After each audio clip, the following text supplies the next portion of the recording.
Okay, I think we're going to get started. Good morning, everyone. My name is Nancy Hirsch. I'm Executive Director of the Northwest Energy Coalition.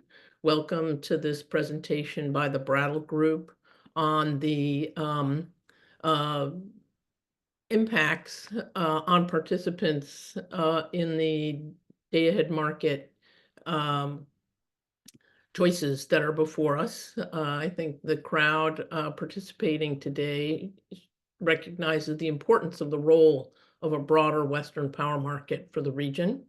We appreciate the collaboration with Renewable Northwest, Grid Lab, the Northwest Intermountain Power Producers Coalition, and PNGC Power that came together to support this study by the Brattle Group. We have a broad and diverse crowd with us this morning, including members of the media, state agencies, congressional delegation staff, utilities, advocates, and consultants from across the West. This session will be recorded and we'll send it out to all the participants and make it widely available for those who could not attend today. The Brattle team will be led by John Tsoukalas, and he will go through their slides, stopping periodically to take questions. When they've completed their full presentation, we'll have further Q&A. We are going with a raise your hand approach. We have a big group on this call, and so we have disabled the chat function. That's in order to avoid sidebar conversations while John and his team are making their presentations. And with the group this size, please make sure you mute yourself unless you're speaking. Raise your hand again if you have a question. Always be professional and mindful of the broad set of participants. And if you can not use acronyms so that those who are less familiar have an opportunity to learn, that would be great. And Fred Hewitt and I will manage the hand raising so that we get everybody's questions included. And I want to thank Kat Plimpton and Jill Wasberg for pulling the technical piece together with the NWEC staff. And it is now my pleasure to hand the spotlight over to Fred Hewitt, Northwest Energy Coalition's Senior Policy Associate, to introduce John. Hi, everybody. Good morning, good afternoon, wherever you may be. This is Fred Hewitt. Our main office is in Seattle. I'm here in Portland, Oregon, Senior Policy Associate with the Coalition. I was on the technical group that helped advise Brattle on this study. Just want to underline, as you would expect in these kinds of studies, we provided ideas, but Brattle conducted the study independently, and it's notable, and John may talk about this. This is the latest in a series of studies Brattle has done in the West on markets, and we're very pleased to have this report to present to you today. It was a real pleasure working with our group and with Brattle and his John's team. And as Nancy has said, we'll try to take questions as we go. Please remember to say your name and your organization when you ask your question. And we'll be happy to follow up on any questions after the after this conference is over as well. My email address, if you're interested, is fred@nwenergy.org. So without any further ado, I'd like to hand it over to John Tsoukalas. Thank you, Fred and Nancy, and thanks to all the sponsors for supporting the study and for having us today. Before we get started, let me just introduce myself for those of you who don't know me. My name is John Tsoukalas. I'm a principal at the Brattle Group. I've been with Brattle coming up on almost 15 years now, and in that time I've focused on wholesale power markets, market design, and also market modeling related work. And a big part of that has been, especially in the West, analyzing both the benefits, but also the outcomes that we see when regional markets form. I'd also just like to acknowledge the team here at Brattle, which has been, the real kind of engine behind this work. Kai Van Horn, who's been with Brattle as well for probably 10 years now or close to it, has done, leads our modeling team here at Brattle. Hannes Pfeifenberger, that many of you may already know, has been with Brattle close to 30 years now doing work in the power sector. And then we have a great team of modeling specialists and analysts who helped us build up the model and create all the great graphics you'll see in this presentation. So Evan, Son, Jack, and Ellie, thank you all very much. So with that, let's go ahead and jump in. Like Nancy and Fred said, I'm going to try to keep the presentation to an hour and 15-ish, and then that will give us a lot of time for questions, but I'll also pause throughout the presentation in a few points to take questions. So depending on how many questions we get during the actual presentation, we'll see how timing works. I wanted to start by giving you all a sense of kind of our history doing this work. Fred alluded to it, but to be a little bit more specific, we've been analyzing questions about market formation and the benefits and costs customers can expect to see due to those market formations for over 10 years now in the West. In other parts of the country too, I'd say, in the Eastern US, when some of those markets were expanding, we worked with those entities. And more recently, we've done some work in the Southeastern US, which is the other part of the country that doesn't have, organized day-ahead markets in it either. But specifically in the West, you can see this timeline down below kind of maps out the work we've been doing. John, I'm going to interrupt you yes, for a second. We're not seeing please. your slides. Oh, well, that's a problem. Actually, I am seeing them, so I don't think there's a problem. I hope Oh, not. I was seeing the slides as well. okay. Then yeah. it's I'm not seeing anything. Well, not at the moment, John. You can Now put that- them yeah, now back that- up. There we go. Okay. Hope that works. Okay. there we go. Great. Yep, Thank Okay. you. I'm seeing them. Well, I appreciate that. Definitely feel free to jump in if you aren't seeing things. If what I'm saying doesn't make sense and you're not seeing it, then let's fix that. Okay, so as I was saying, the timeline across the bottom here lays out the work we've been doing in the West on this question. And it starts going back to the formation of the WEIM and the early years of the WEIM. Folks at Brattle here worked with CAISO at that time to analyze the GHG structure that was being implemented at that time and has since evolved through several iterations.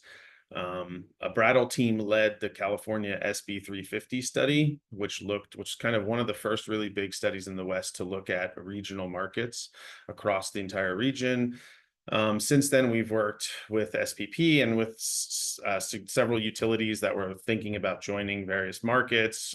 We worked first looking at the EDAM in the first link here, which is called the EDAM feasibility study, which was around 2018, 2019. We worked with all of the WEIM members at that time to analyze, that was kind of the first study that looked at the formation of the EDAM, although that was, at that time, the design of the EDAM was not as fully fleshed out as it is today.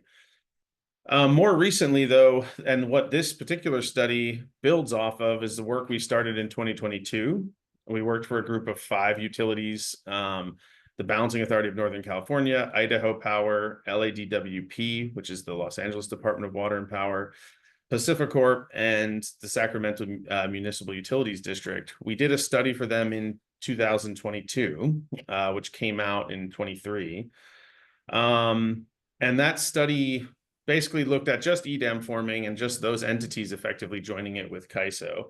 Since then, though, over the last 2 years, we have added to that group that we've worked with to include Portland General Electric, NV Energy, Public Service New Mexico, El Paso Electric, and others in a non-public manner.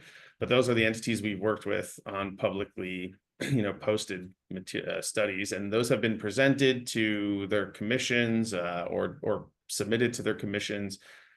So we've built off of all of that work for this study. What we were able to do was leverage kind of the model we've developed over the last several years to make further enhancements on the BPA system and in the Pacific Northwest with inputs from the Northwest Power and Conservation Council, which I'll talk about in detail, and use that model to really help kind of create the study we have today. And that's helpful because a lot of those entities that we've worked with, like Portland General Electric, PacifiCorp, Idaho Power, border on the Bonneville system. And so we're able to help us, provide some of the details that are relevant to modeling the Bonneville system, in addition to what we were able to glean from our study participants here, like Fred said, the technical committee that helped advise on the study, and also from public data. So I wanted to talk a little bit about some of the key model features. To start, this is a nodal production cost model of the WEC. We'll talk in a little bit in a couple slides about what, some of the more details of the model, but what that means, nodal production cost model means that every single generator and every single load bus where there's demand on the system is represented in the model. And there is a physical representation of the transmission system. So all the branches and elements of the transmission system are represented in the model. We think that's really important to capture, not just the right dispatch patterns that you'll see in these markets, but also the congestion that you'll see in those markets, which translate into revenue for participants. We also added to that transmission rights. So where there are long-term transmission contracts, which there are a lot of in the WEC, we represented those based on what we know of from what study participants told us, or what we can, again, glean from the public data. And then similarly, the model also has a contract path trading functionality. So we can enforce both physical transmission constraints on the system, but also contract path constraints on the system. And that's really important as well in the WEC, because there are so many long-term transmission contracts. Entities have, the ability to trade or not trade with certain entities. And we wanted to make sure that was represented so that we're capturing kind of the bilateral market structure that exists today as best we can. The model we use is called Power System Optimizer, or PSO. So if you hear me refer to PSO throughout this presentation, I'm talking about the software we use to do our simulations. That's developed by a group called Analytics. So you can see them here. We licensed that model from them. And we've been doing that for, 10 plus years now. We like it, PSO, compared to other software packages that are out there, because it contains a lot of state-of-the-art features. Like I just said, it simultaneously optimizes contract path and physical constraints, which is really important in the WEC. It models, multiple solution or decision cycles sequentially. So what's nice about that is it allows us to simulate in one case, in one simulation, we can do a day ahead unit commitment decision cycle, which creates certain outputs that are then passed on to the next decision cycle as inputs. So you can capture kind of day ahead, interday, and real-time decision site points in the model. And it also allows us to build in day ahead versus real-time uncertainty, right? So when day ahead decisions are made to commit resources, that's done based on a forecast of load and a forecast of renewable output, wind and solar output. And so, but then by the time you get to real time and you have to make real-time market decisions to change dispatch of resources, now you have an updated view of what load and renewable resources will be doing. And we can reflect that in our model by putting in different load profiles and different renewable profiles for each decision cycle. It also co-optimizes storage resources in unit commitment and dispatch, which is incredibly important in the WEC already, but in the coming years will become increasingly important as pretty much all resource plans call for the addition of some storage. And it does have a detailed ancillary service and reserve modeling feature, which allows us to capture reserve sharing groups. So we really like that aspect of it as well.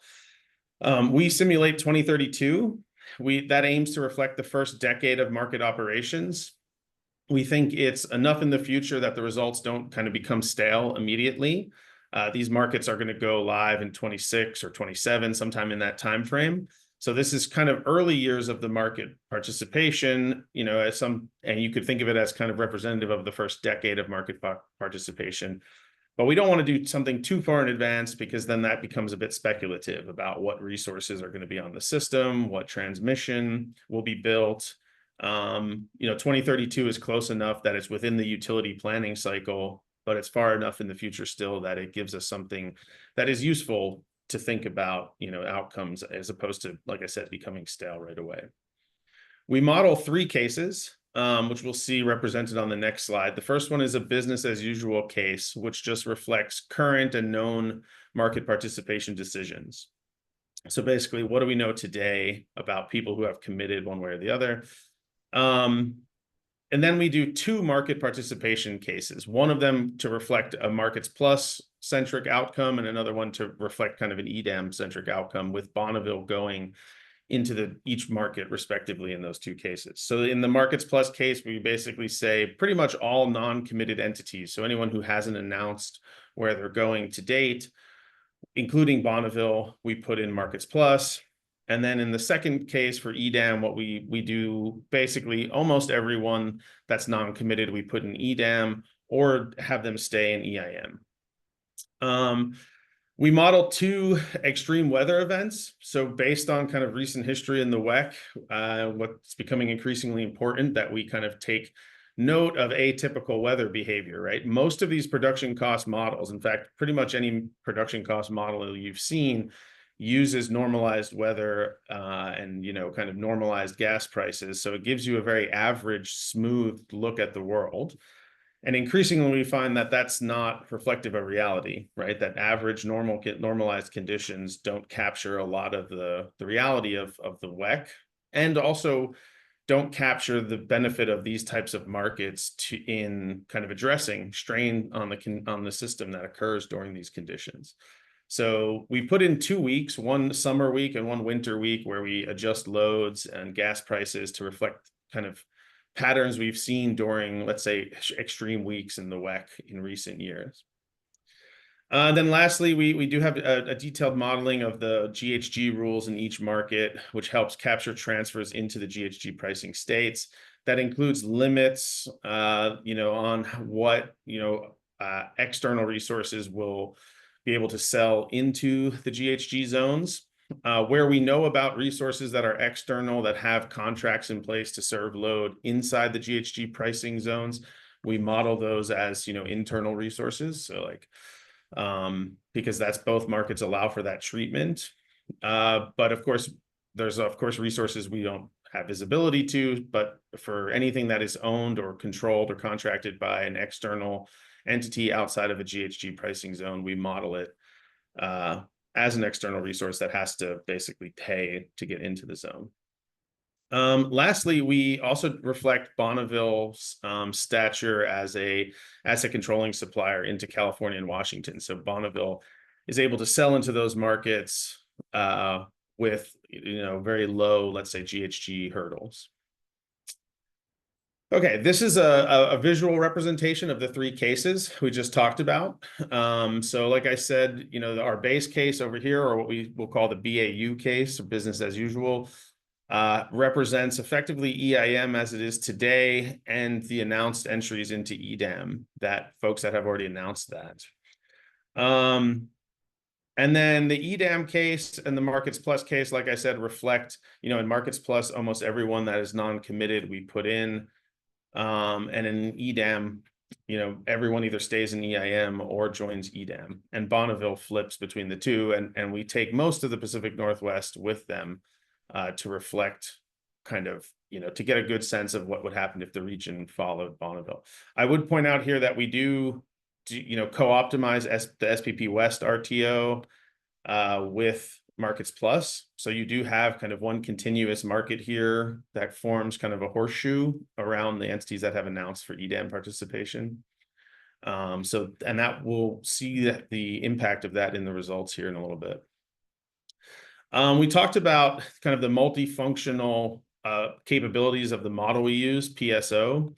And so just to kind of reiterate that, the physical grid is represented. So that's 20,000 buses, 25,000 lines, 5,000 generators or more represented in the power flow case. All of the balancing authorities are represented with the balancing authority functionalities, captured. We have the reserve sharing groups in there. different state clean energy policies, if they impact, market pricing or market dispatch, we have those represented. One important point, we do model all the major trading hubs also. So we have created in our WEC model hubs for Mid-C, Malin, Palo Verde, Four Corners, et cetera. And, where we know folks who have trading rights or transmission into those hubs, we model it, and they become kind of big centers of trading, just like they are in reality, that we see that in our model, particularly in the bilateral case, kind of our base case. And we'll talk a little bit more about that, but the way you trade inside and out of a hub, because it's a much more liquid market than just doing, a bilateral utility to utility transaction, the trading hubs, we model that with a lower friction rate. We allow for more trading to occur at the hubs, but we do impose block trading. Okay, so if you want to buy at Mid-C, for instance, you're going to have to buy a peak strip or an off-peak strip. But you can do that at a very, at a lower cost than if you were transacting just, bilaterally between two entities. We represent, long-term transmission rights as much as we know from, what we've gathered from all of our study participants over the last several years, but also what's available out there in the public domain. I talked about day ahead versus real-time renewable diversity. We capture that through the a sequential decision cycle structure. And then we, of course, have in there basically all of the existing markets already or planned, things we know will happen in the WEC, such as CAISO, the SPP RTO West, the WEIM, the WEIS is represented in our business as usual case. And then, of course, the two new markets we had. A couple of thoughts on transmission. So obviously I'm going to focus now for a couple minutes before we jump into benefits on two really important assumptions for the Pacific Northwest. One is transmission rights, who connects with who and what trading can happen. As I said, we have a lot of input from folks throughout the Pacific Northwest on contractual transmission rights. And we represent that as best we can in the model. And then we leverage public data that has been put out there, either, by Pacific Northwest entities or by Bonneville on its kind of trading partners and the rights that it has. So what we do is, like I said, there's different types of trading represented in the model. There's block trading that takes place at hubs, at the trading hubs. There's, hourly utility to utility transactions that take place. Those have a higher friction rate on them. So there's a little bit more stickiness to those trades because of the fact that that's a less liquid market. And where appropriate, you'd also have to pay, transmission fees to execute those transactions at the hubs as well. However, the reason we put in long-term or existing transmission contracts is because there's a lot of transactions that can take place without paying short-term wheeling fees, right? If you own a lot of transmission in the region, like Bonneville does, a lot of your trades can be executed without having to buy short-term transmission from a third party or, another utility or whatever the case might be. So we actually do represent a lot of long-term contracts in the region. So the effect of that on the study is that our business as usual case will be a bit more efficient, right? Because it will allow outside the market, Bonneville and others in the region to trade, without the hurdle rates of having to pay for transmission service in our simulation. But we think that's accurate though, because obviously there's a very liquid market already that exists in the Pacific Northwest and from the Pacific Northwest down into California, that not only Bonneville, but others in the region, access all the time. So we think that's a realistic view of how trading is done today in the region. I mentioned GHG specific trading into and out of the GHG pricing areas.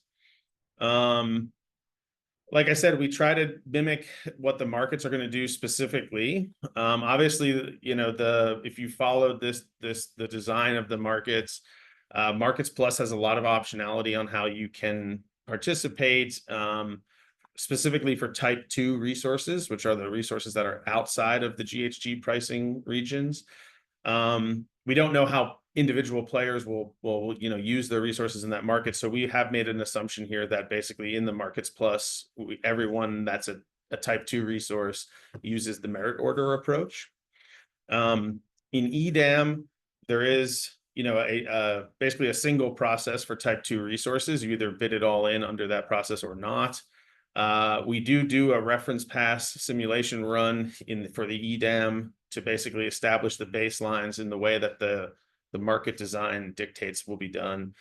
So we get baseline dispatch levels in the EDAM, and then you know, feed that into our simulation of the actual market. We do assume that pretty much all of the participating BAs in either market will make their transmission available to that market, except where specific carve-outs have been identified by the study participants over the last few years. But pretty much everyone has said that they will make all their transmission available regardless of what market they go into. And also that means that the treatment is the same in the two markets. An important note is that a lot of the long-term transmission contracts in the Pacific Northwest are tied to specific generation resources. So maybe it's a wind farm that you know, one entity owns, and they have transmission across multiple utility systems to bring that wind back to their customers. In that case, we model that encumbrance, right? So that transmission right is in the model where we know about it, we reflect it. But we do encumber the use of that transmission by the output of the associated generation resource. So there's a lot of transmission rights that exist across the WEC that are available for use in these markets, but only when, let's say, an associated wind farm is not producing or something like that. So we try to model those relationships between, you know, far-flung generation resources and the transmission rights that are used to bring those to customers, which is a big part of the WEC resource mix. This is a visual representation of Bonneville's kind of neighborhood. And we lay it out here in the Markets Plus case on the right and the EDAM case on the left. So you can see in the EDAM case, almost everyone in the Pacific Northwest joins EDAM with Bonneville. You have a couple folks that we leave in the EIM or outside of the markets, but those trading relationships still exist. So there's still an opportunity to do bilateral trading with those entities. Or through the hubs where there's connections, like through Mid-C, you'll still have folks there. On the Markets Plus side, I think an interesting thing to point out is that, you know, Mid-C becomes a little bit of a seam point between EDAM and Markets Plus. You can see the orange entities here are all the Market Plus members. Most of the region, again, follows Bonneville, but the folks that have already announced that they're going to go to EDAM, we keep in EDAM in that case. And so you do get a little bit of a seam here between the Pacific Northwest and some of the EDAM entities in California through Malin and Knob, but also at Mid-C too. Okay, let me talk about hydro for a couple minutes, because that's the other big part of it, right? Transmission is a big assumption, but then another one, of course, is hydro and how we model hydro. So on this one, we worked very closely with the Northwest Power and Conservation Council. I'll probably just refer to them as the council from now on, if you hear me say that. The council has done very detailed hydrological modeling of the region and including of the Bonneville system at a unit by unit basis. So they actually have you know, detailed modeling of each unit in the system. And we worked with them, again, you know, they're widely thought of as having kind of the best publicly available model and representation of the hydro conditions and how the hydro system interacts with each other, right? Out there. So we collaborated with them to kind of put that in our model for this study. They have done, you know, 10 different hydrological years in their analysis. So, you know, a range of basically low to high water years. And they've looked at 3 different climate scenarios because, you know, the study question of this analysis, our analysis, is not really to get into the depths of hydro sensitivities and climate sensitivities. We tried to pick one year or one scenario out of what they've modeled that kind of closely reflects recent history. And so we use one of their kind of 30 different scenarios that they've done that kind of closely you know, mimics history or is close to history on kind of an aggregate basis. And we put that into our model. And what that ends up meaning is that, you know, we have there's about 22,000 megawatts of Bonneville's hydro. A certain chunk of that, about 5,000 megawatts, are basically modeled just as kind of fixed schedules. So they can't really flex or move at all. They just run of river style hydro. But 17 of the 22 gigawatts, or 17,000 of the 22,000 megawatts of hydro capacity, we do allow some flexibility to move with prices. However, with heavily constrained based on the data from the council. So that means specific minimums and maximums on each unit. So allowing, we can allow the unit to flex in between kind of a range in each hour, but also on a daily basis, we can only allow the units to flex a certain amount day to day within a certain energy budget, right? So the council data actually provides us a daily energy budget, including daily minimums and daily maximums and operational mins and maxes for each unit. So what we get is a hydro system that can respond to prices, but within a very I would say relatively tight set of constraints. I think the important thing to note here is that, again, this is not we wanted a very accurate, or as accurate as possible representation of the hydro system, Bonneville's hydro system. But that's not really the study question here. The study question is about the benefits of joining markets. So we hold these assumptions the same across all three cases we simulated, right? We built up the hydro modeling using data from the council, but we don't change it from case to case, right? We allow in the base case, with bilateral markets, and the EIM has the same hydro structure as the EDAM case and as the markets plus case. We will see that in the two market cases, the hydro does flex a little bit. We have some slides later that we'll look at, but we don't see dramatic shifts in how the hydro is used between the three cases, and that's good, right? We don't anticipate that just because you join a market, the hydro system will become more flexible. There may be some ability to shift and move water around to capitalize on prices in the market, but we're not modeling, let's say, radical changes in how the hydro is used. So, and the chart here shows you kind of the dark blue line here is what we modeled as kind of, this is across the whole year, we averaged our simulated 2032 year, we averaged by hour of the day what the output of that 17 gigawatts of flexible hydro looks like. And you can see the pattern which prevails in all three cases, right? So it doesn't matter if we're talking about base case or the two market cases.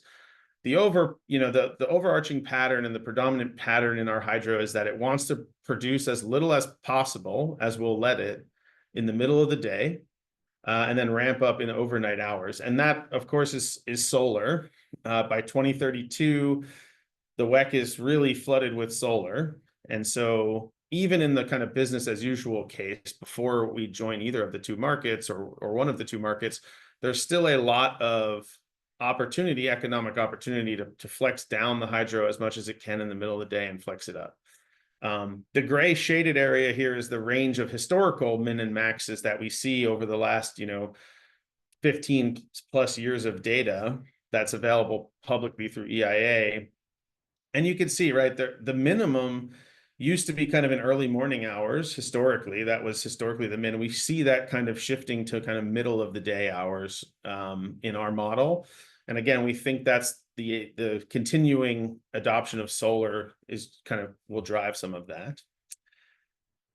We have looked, this is actually a daily chart. So this chart shows you 365 days of simulated data, the dark blue line.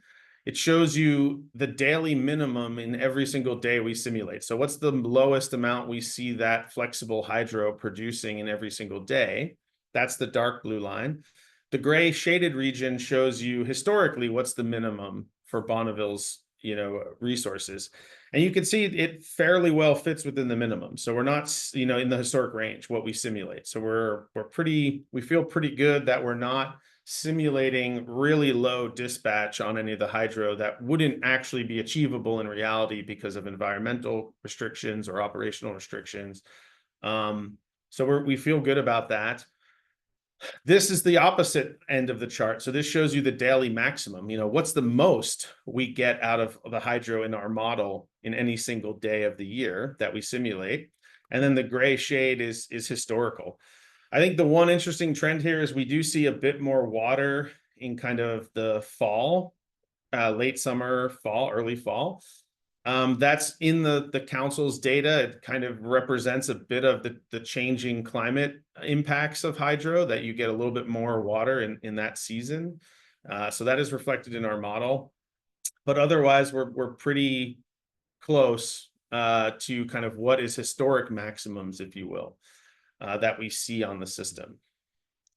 Okay, so let me pause there for a moment. And I think this is a good, we're kind of through initial assumptions and discussion. We're about to jump into benefits, but let me pause here for any questions if there are any. Yeah, and we have, thanks. And we have a question. Thanks, Dan Williams, for your patience. Again, everybody, when you ask a question, please let us know your name and your organization. Yeah, always, Fred. Thanks for the opportunity. This is Dan Williams from the Energy Authority. And as one of those folks who's sort of been along for the ride, going back to the SB 350 studies that sort of kicked off a lot of the work here that's been built on over time. I was just wondering if it's possible for you to give some clarity as kind of you go through the rest of the presentation on where adjustments were made to sort of the previous study inputs based on the kind of feedback that you got from the EDAM community as we've gone through these successive studies. And just from someone who has been watching this for a long time, the SB 350 study was extremely comprehensive, 700 and some pages of a report. And well, I'm glad that you did not go into that level of detail on this one.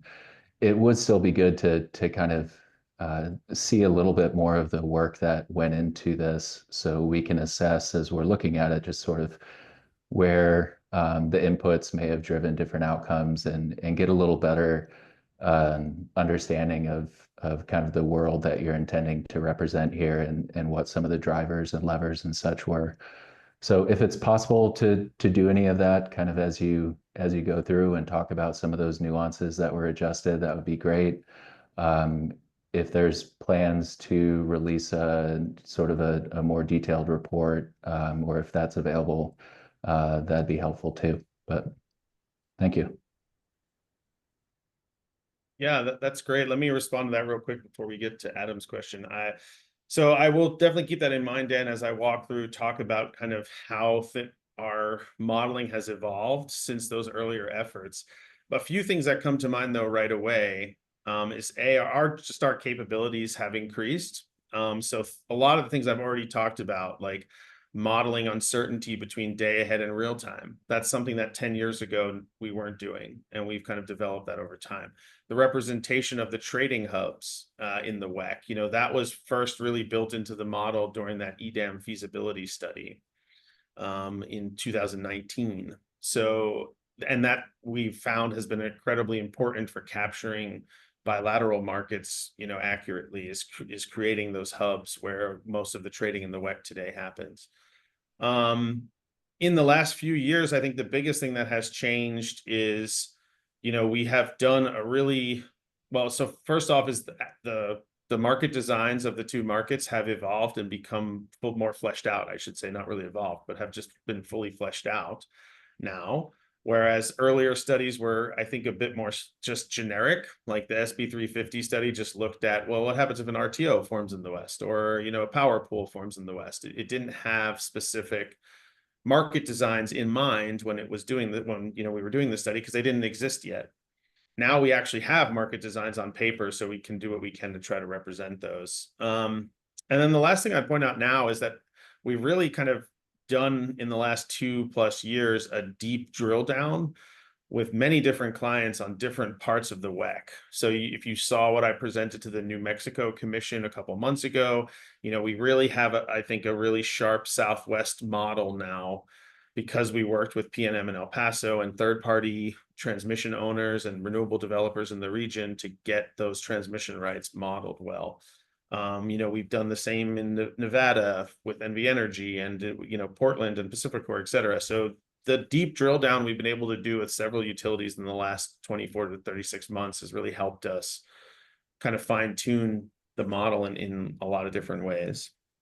The only other thing I'd say there, Dan, on the last part of the question, that SB 350 study, yeah, was a huge 700-page report. That was, like a year plus long effort, state funded, was a much different thing. Where these studies we do now tend to be a bit more nimble than that because we're trying to do them on shorter timelines and for, like I said, lots of different clients. We have a technical appendix in the report, but I think the overarching comment here is we always ask us if there's an assumption that's not clearly specified in the report somewhere. That's not because we don't want to specify it, we just overlooked it or whatever. So ask us. Fred gave you his email. Mine is just my first name dot my last name at brattle.com. We're always, happy to talk. So if there's any questions about these studies, we want this to be kind of an ongoing conversation. Thanks, John. And just sort of on that point, and to not drag this down, because I don't want to go slide by slide and kind of ask questions on every input.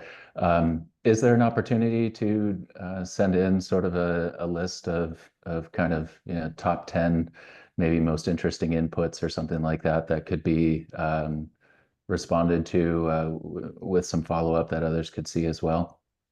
Sure. Yeah, absolutely. You can certainly send us that, and we can put together.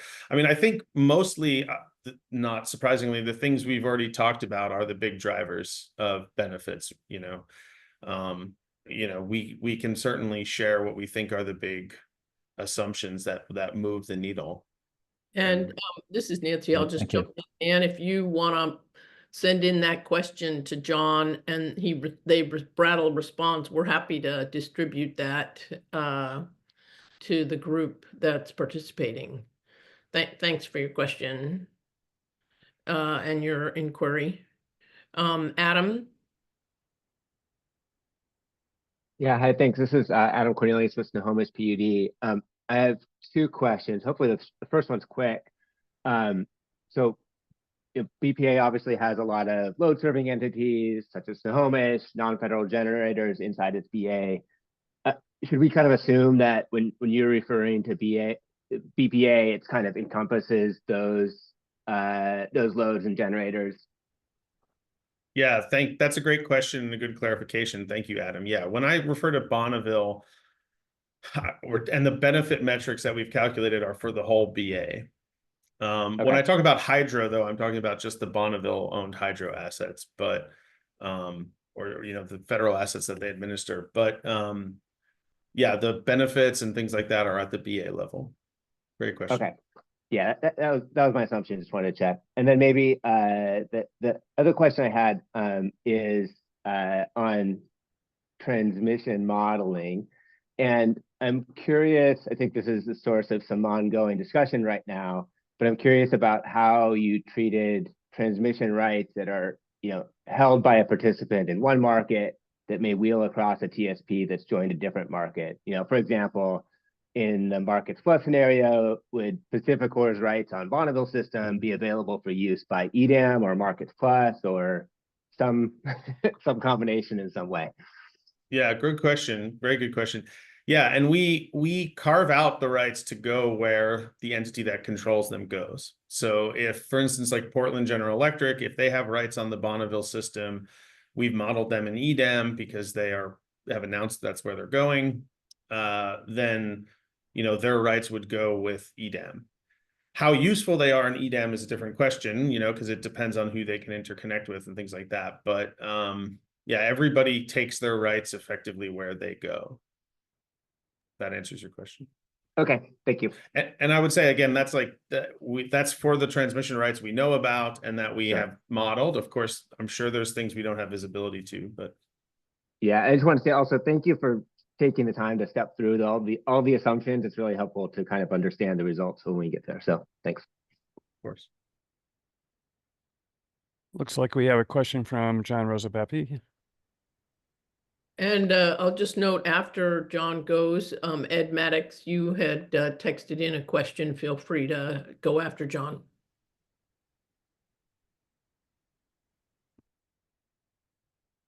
Can you hear me? Yes. Yeah, this is John Rosepepe with the Endangered Species Coalition. as I understand, BPA earlier this year was leaning towards going to Market Plus until the senators sent in letters and sort of decided to hold off.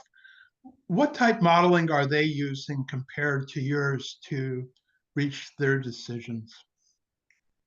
Well, I can't speak for analysis Bonneville may be doing now. That's a question for them. Historically, they did release a study conducted by another consultancy that uses a similar model, although not exactly the same, to look at the different market options. They released some results on that probably about a year ago now. We'll actually talk about that. We have a slide kind of comparing our results to that study that came out a little while ago. So why don't I hold that question to the end? Actually, it's the last slide we'll talk about today. But to my knowledge, they are doing further analyses now, but I don't know what Bonneville, I don't have visibility to that.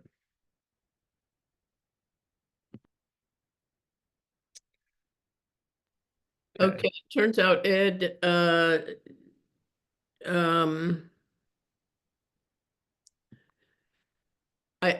if I can, he's in a noisy place, but he asked about whether the extreme weather examples impacted renewable output and whether you tracked that in how you characterized extreme weather. I'm putting words in Ed's mouth. Good question. What we got on next. So we'll see. Yeah, so that's a good question. We haven't, the events really focus on load and gas prices, which are the things we really saw move during cold snaps and heat waves. There's also some transmission outages and some gas generator outages that we incorporated, but we did not tweak the, let's say, renewable profiles in those events. I mean, the wind is typically very low anyway at those times, so it didn't really need adjustment. And solar, during like heat wave events that we see in the Southwest, solar actually is producing usually really well during those events, but it's the ramp of solar down in the evening that causes trouble because of challenges on the gas system or whatever, or because of really higher than expected loads. So to answer the question, we didn't, in those 2 weeks where we represent extreme weather, we did not adjust the renewable profiles, but I do think there's a natural correlation with what we would expect to see anyway in the profile. Okay, why don't we, unless there's others, why don't we go ahead and jump into the benefit metrics? Okay, so this is kind of the headline numbers, and we have them here circled in red. So let's start there, where we have the net benefits in this table, and then we'll go back and talk about all the rows above it and what makes up that final number. The net benefit, what we're finding is, for the Bonneville BA, to Adam's question, there's a benefit of about $65 million a year from joining EDAM. And then what we see for Markets Plus, again, for the BA as a whole, there's actually an increase in costs by about $80 million from joining Markets Plus. And we'll talk in more depth about that second result, because it is a little bit counterintuitive. Why is joining a market increasing costs? And we'll look at that more deeply on the next slide. But let me now go back to the top of the table here and step through all the different benefit and cost metrics that we calculate. The first one is called adjusted production cost. So if you've looked at these studies before, that should be familiar. Adjusted production cost, we'll talk about that in more depth because it's really the biggest driver and the biggest part of the benefit metric story. But what that means is basically the cost of operating your own system. So for Bonneville, for an entity like Bonneville that has hydro resources, production costs are really low. However, because water doesn't have the cost of water is really low compared to gas and other things and all that stuff. So the cost of operating the units are quite low. But it's the adjusted word that becomes really important for an entity like Bonneville. It is adjusted production cost because it takes into account the cost of making power purchases, right? So when your system is short or when it's just economic, even if you're not short, but it's just economic to buy from a neighbor, it includes the cost of that power purchase.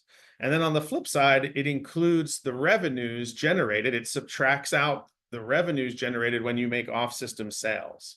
So for an entity like Bonneville that has a lot of surplus generation, it's that last component that is really huge. And so Bonneville makes a lot of off-system sales, generates a lot of revenue that way, and that offsets the production cost and the purchase power costs, which is why we see this number as negative, right? For most entities, adjusted production cost is positive because it actually costs more money to operate your system and serve your customers than you would get through, off-system sales revenues. But in Bonneville's case, it's negative. So the negative numbers here get confusing in the table. So let's be very, deliberate about it. Because it's a negative cost, right? A bigger negative number is better. Okay, so if we step through this first row, going from negative $650 million in adjusted production cost to negative 693 is a $43 million gain for BPA customers. Okay, your cost is now lower by $43 million. Okay, and that's what we see happen in the EDAM. We see a $43 million shift in adjusted production cost, lower. It decreases the cost by 43 million. The flip side of that is in Markets Plus, we actually see costs go up. The adjusted production cost gets less negative. It gets closer to zero, which means that costs go up by about $70 million.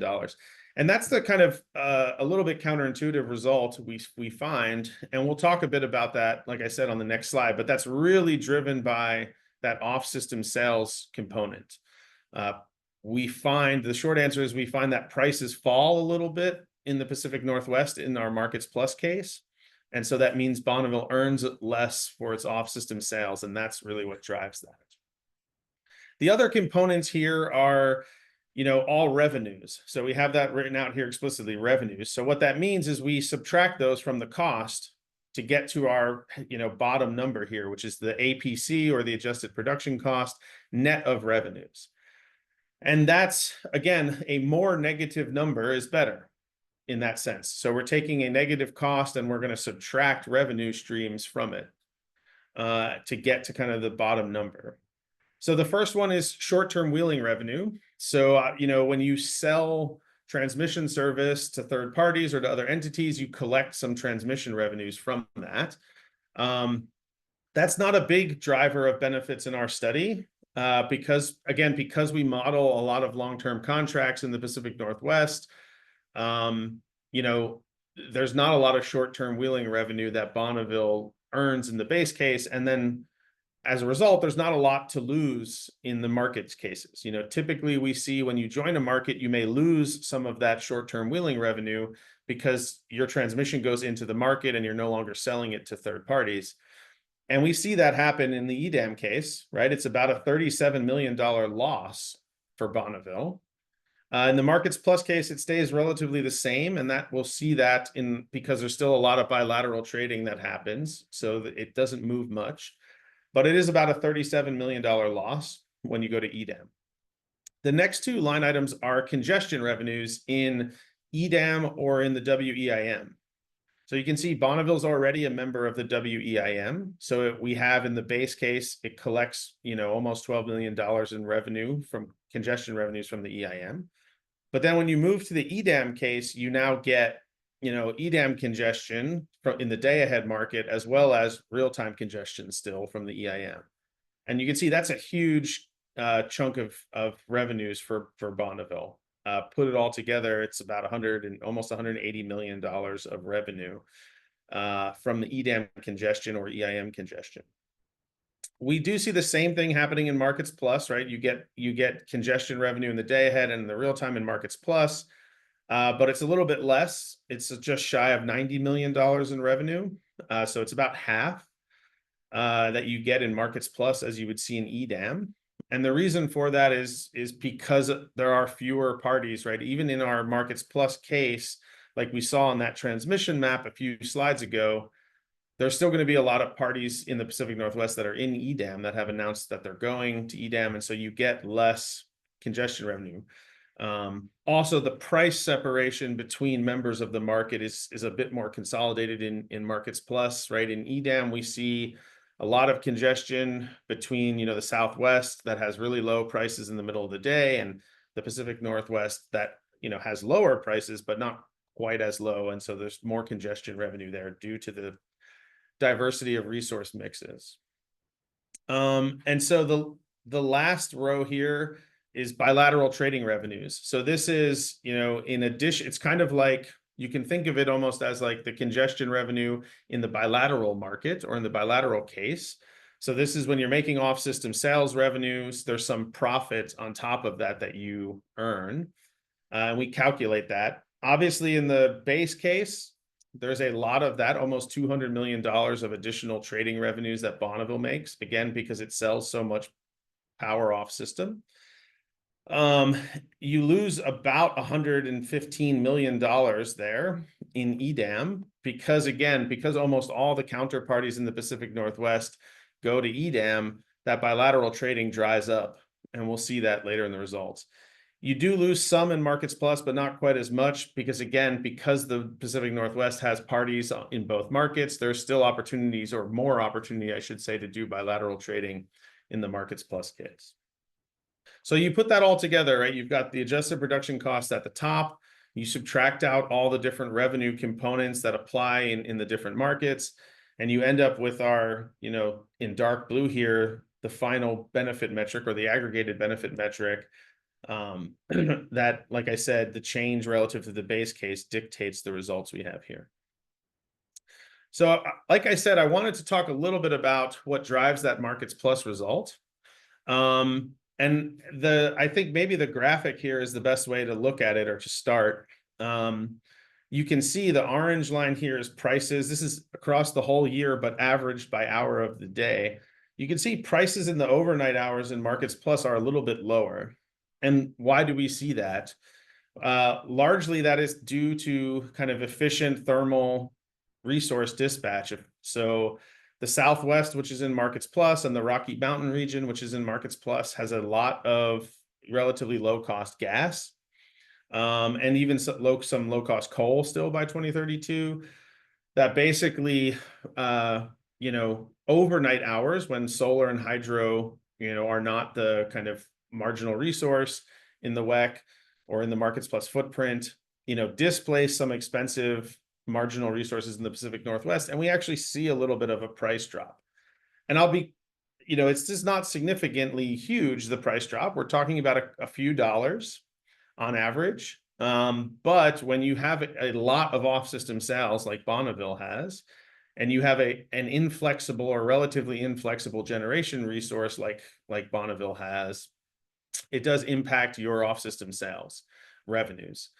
And the table down here below kind of shows what's happening case by case. So the first kind of panel of this table shows volumes, so in gigawatt hours. So you can see the base case versus the EDAM case versus the Markets Plus case, and we have it broken out by time of year. But let's just focus on the total row.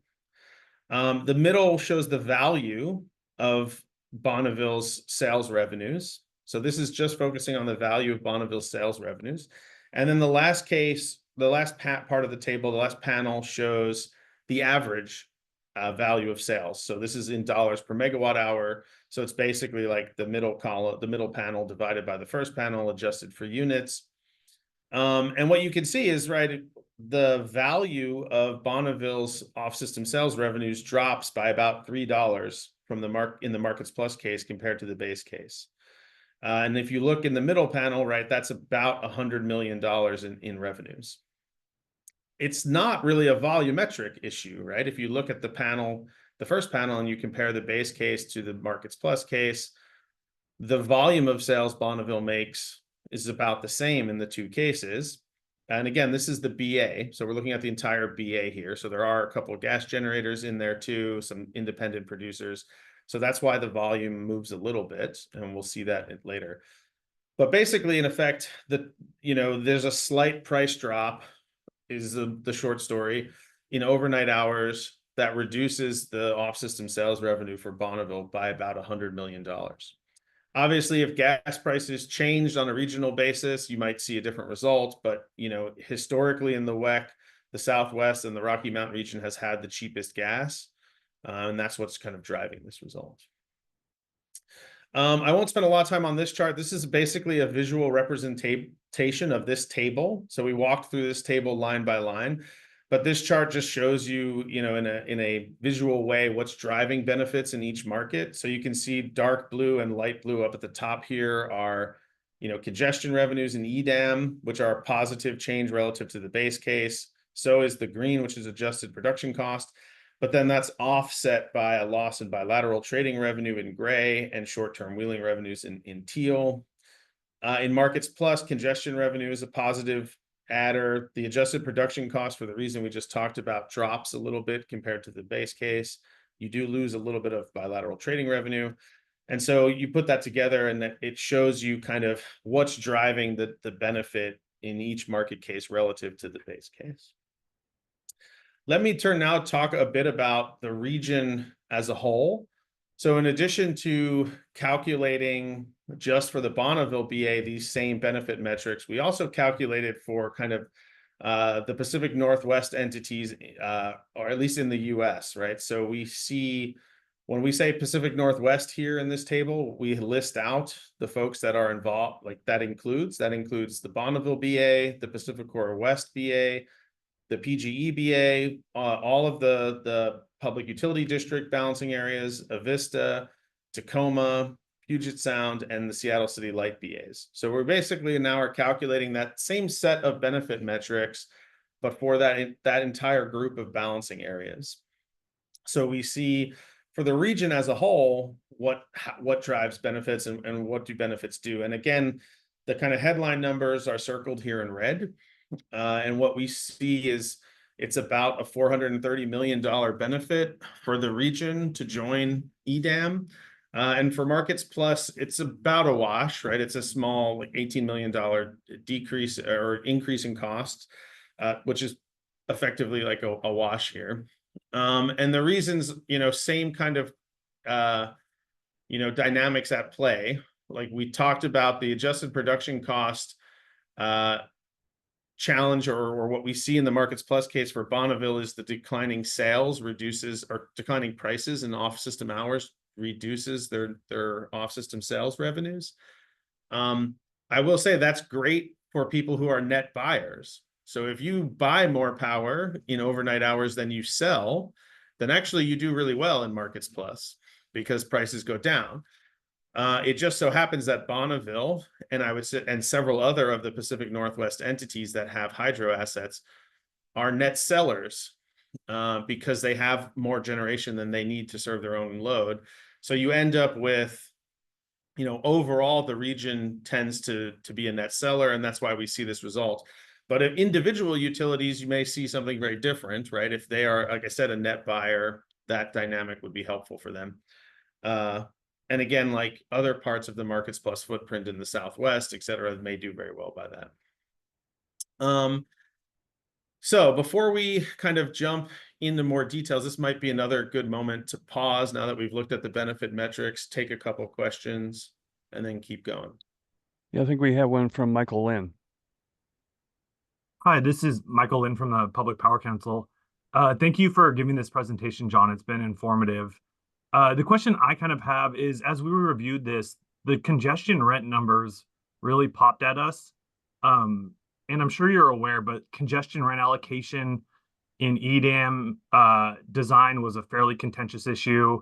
And then, of course, the actual practice of how it's been allocated over the Southern Intertie over the year has also been, you know, a hotly debated topic. So I guess the question I have is, did the modeling take into account that, you know, the knob and the Malin transmission constraints are internal to CAISO in the EDAM scenario, or did you split that 50-50? And if there is a Markets Plus EDAM seam, I'm curious if you could talk about how the aggregate kind of congestion revenue over the Southern Intertie as a whole was allocated between the two regions. Thank you. Yeah, so good questions. Yeah, the way so in the bilateral case, I mean, this question of how the Malin and knob seamed or, interties or congestion is allocated. We do that in the bilateral case, right? The CAISO side of it is all given to CAISO because that's internal to them. But then if you're a third party selling at Malin into California, you could gain trading revenues on that, right? Depending on what your generation cost is. So I'm just picking an example. If Portland General Electric is selling at Malin into CAISO in the bilateral market. Well, that's a bad example because they're in EDAM even in our base case, but whatever entity is selling at Malin bilaterally, if their cost of generation is, $20, but the Malin price is $30, that's trading gain. So it doesn't show up as congestion, but it would show up as bilateral trading revenue for that entity. But then any congestion, south of that into CAISO goes 100% to CAISO. In EDAM, that or in Markets Plus, right, that would flip. And now the kind of outside of CAISO side of that would become inside of a market. So it would either be an EDAM, in which case it would become transfer revenue. So if you've been following the transfer revenue, the discussions of how congestion will be allocated in EDAM, part of it is actually transfer revenue. We combined it into one row here just to make it simple. But that includes both the transfer revenue and the congestion revenue part of what EDAM plans to do. And the transfer revenue part of it is split 50-50 in EDAM.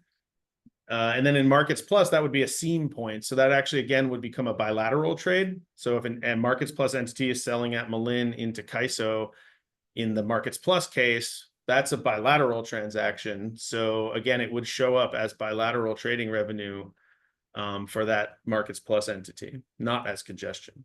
Yeah, if there is any, right? That would depend on if that price separation I described between your cost of generation and the price at Malin, if there's a separation in that price, that becomes bilateral trading revenue.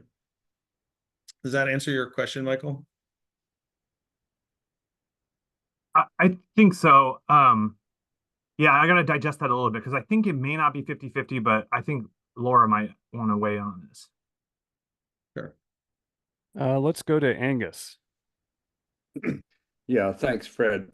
So I have less a technical and more kind of a generic system clarifying question that I'd like to put to you. When we look at items like wheeling revenue and congestion revenue, those revenues are are welcome to the party that is earning them. But can we not also characterize those as system inefficiencies off which people are earning profits, so that, for the system as a whole, lower such revenues on the part of any and all parties, would represent a more efficient system? So that's a little bit of a tough thing to unpack. So yes, congestion does represent inefficiency in the sense that you have price separation on the system, and that means that some more expensive resource has to be used to serve load than otherwise would be the case if that congestion didn't exist. But I don't know that the characterization of it as profits people are making from the system is necessarily true. It depends on who collects the congestion revenue. So for instance, if the congestion revenue is collected ultimately by a utility or any load serving entity, right? I don't know, again, like Avista or Portland General Electric, those entities have, they're regulated. And so the revenues they collect from congestion end up back with customers ultimately. So that's why we think of it as a customer benefit, because if a load serving entity collects that revenue, it will end up back with customers. Similarly, if a transmission service provider collects that revenue, that's going to end up being a revenue credit in their transmission tariff. And so transmission customers, a big part of which are native load customers, will also end up seeing benefit from that. So there is, I agree, Angus, there's a little bit of, detail that's actually going to vary state by state and utility by utility on how these revenues flow through the utility accounting. But for the most part, in most jurisdictions, these kind of revenues, they will end up back in the hands of customers through the regulatory process. The one exception to that maybe potentially is the bilateral trading revenue. So we, again, when we see parties trading with each other, if there's, profits to be made in that trade, we, split it between the buyer and the seller of any bilateral transaction. However,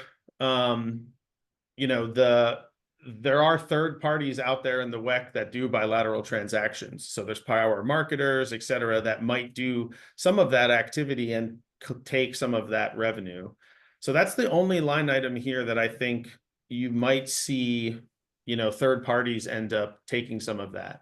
And then it depends on who those third parties are, right? If they're financial players or whatever, you might see some of that not end up with customers. But for the most part in the WEC, the load serving entities do a lot of bilateral trading.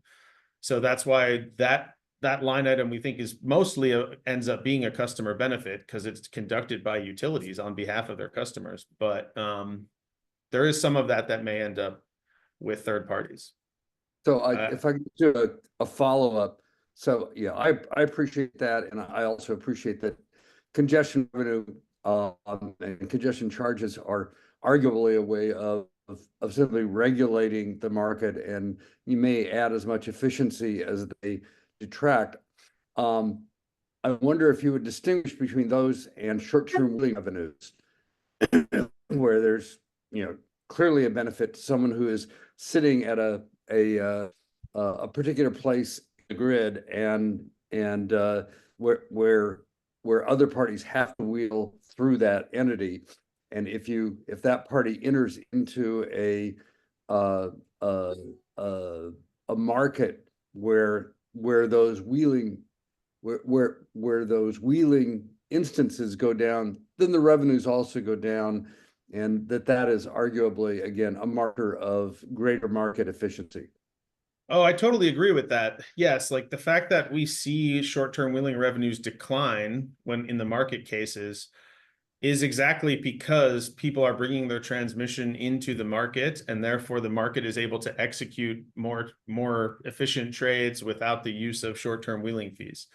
However, that doesn't mean we shouldn't account that loss in the decision to join the market, because it is still for the entity that owns that transmission and was collecting that revenue prior. That is a real loss, right? And it will end up, like I said, in affecting their transmission rates. Depending on how big it is. I'm not suggesting that you don't count it. Yeah. I'm just trying to be clear about what it represents in terms of the grid operating more or less efficiently. Thanks. Yeah, no, that's a great point. Yep. And Angus, we're gonna want to move on. Thank you. Yeah, and we've got a question now from Laura. Laura Trelease with the Energy Authority. John, I had a follow-up on the congestion revenue. I just want to make sure I understood what your response to Mike was. You mentioned that the EDAM congestion revenue combines both congestion revenue and transfer revenue. And I'm curious if you could talk about maybe the quantity or the split out between the transfer revenue between BPA and the CAISO specifically. I think I heard you say you split that 50-50, but I think going back to the issue that's been contentious for a long time is that split is not 50-50, even though all of the other transfer revenue between EDAM entities is 50-50. I just want to make sure you were aware of that. Yeah, I am, but my understanding is that that's all historic looking. So the way it is today, I know that several entities have complained or have submitted comments to the CAISO about how that is allocated. But if the Bonneville BA and others who trade at Malin are part of EDAM, that would work. If they become EDAM participating members, like they do in our EDAM case, then that would work significantly different than it does today. So there's a distinction between the bilateral case and the EDAM case. Okay, that's helpful. That's not the case in the EDAM tariff, and in the final proposal, it works the same in that in EDAM, a BA that is at the boundary of the CAISO, whichever side congests first, gets 100% of the congestion revenue, even if BPA were to join EDAM. Right. That's congestion revenue. I agree with that. That's congestion revenue, not transfer revenue. So if the congestion is on the CAISO side of the intertie, or if it's on the Bonneville side of the intertie, then yeah, that congestion revenue ends up with whichever BA that, like you said, whichever side sees that congestion. The transfer revenue is actually the separation in, let's say, energy, marginal energy prices for the Bonneville BA versus the CAISO BA.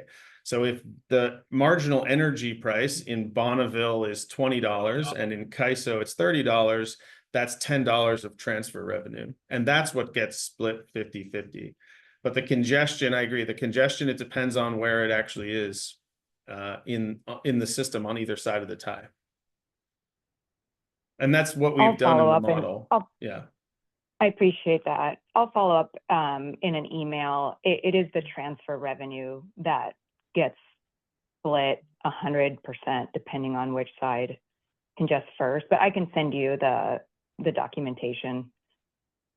Sure. Yeah, it would be good to look at that. Like I said, the transfer revenue, there are provisions in the tariff for entities that own specific transmission. So again, if we know about those transmission rights that impact the contract path between BAs, we've accounted for that in our allocation. But yeah, that would be great to see that. And we can certainly discuss more. Great. And then one follow-up question. An assumption that was made in previous studies was in the business as usual case, I believe that you all put a net export constraint on what quantity of exports could come out of the CAISO BA. And I was curious if you implemented a similar net export constraint in the business as usual case and released that in the other cases, or how did you handle that in this study? Yeah, good question. Actually, that doesn't exist in this study, and I'll go back to the map real quick to explain why. It's because EDAM already exists in the base case. So actually, the export constraint from CAISO is the same across all three of these cases, because that export constraint really is with Pacificor and NV Energy joining. You know, there's no reason to limit it anymore, or let's say relax it anymore in this EDAM case. So the export constraint is basically the same across all three cases here. Okay, thank you. Okay, I don't see any other hands up, so why don't we push ahead a little bit? We've got about 40 minutes left, so I want to make sure we cover the last bits here. The next slide is kind of a deep dive into adjusted production cost. And there's the next two slides, actually. This one we're looking at right now compares the base case to the EDAM case. And there's a lot of information in these tables. So let me take it just spend a couple minutes walking through what these actually mean and what they are. The adjusted production cost, as I said earlier, is really the combination of three different components. And these tables break out those components by rows. So you can see the first row here is production cost. So that's actually the cost, fuel cost, variable O&M, all of that of running your own resources or the resources in the balancing area, I should say. Then the next two rows show purchase costs. So we have it broken out in the first row by day ahead or bilateral, depending on which case you're in. And then the second row is real-time purchases. And then the last set of rows here is sales. So again, broken out by day ahead and real-time, we have sales revenue. And it's the combination of these three things that make up adjusted production costs. So you can see we actually indicate here, the kind of sign of these as they enter into the metric, right? Production cost enters positively, purchase cost enters positively, and then we subtract out sales revenues to end up with the final adjusted production cost. And the table is broken up into three panels. And again, the first panel does volume. So you can actually see how the volume of production or the volume of purchases and sales changes from case to case. The middle panel shows average cost, so cost in dollars per megawatt hour. And what's interesting about these tables is you can actually show this is the average price when, let's say, the Bonneville BA is purchasing. Okay, so that's like what we see here in the day ahead row, the purchase price in the in the BAU case is about $39, almost $40. The purchase price in EDAM case in the day ahead is about $41.50. So that's the price the Bonneville BA is actually paying for when it's buying power from off system. And then down below, you can see the price that they're paying when it's selling power. Okay, so the price in the BAU case when it's making its day ahead sales is about $34. In the EDAM, it goes up to about 35, a little more than 35.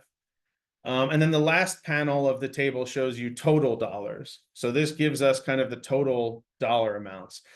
And you can kind of step through it here, right? We can see the production goes up slightly. And we'll see that that's actually due to gas generator. Like one gas generator really is the big driver of that in the BA. And that increases overall production costs by about $10 million. Purchase power costs, we see the volume goes up a little bit. So they're buying a little bit more power. The balancing area buys slightly more in both day ahead and real time. Prices for that are slightly higher in the EDAM than they are in the base case. So that actually increases adjusted production costs by about almost $45 million.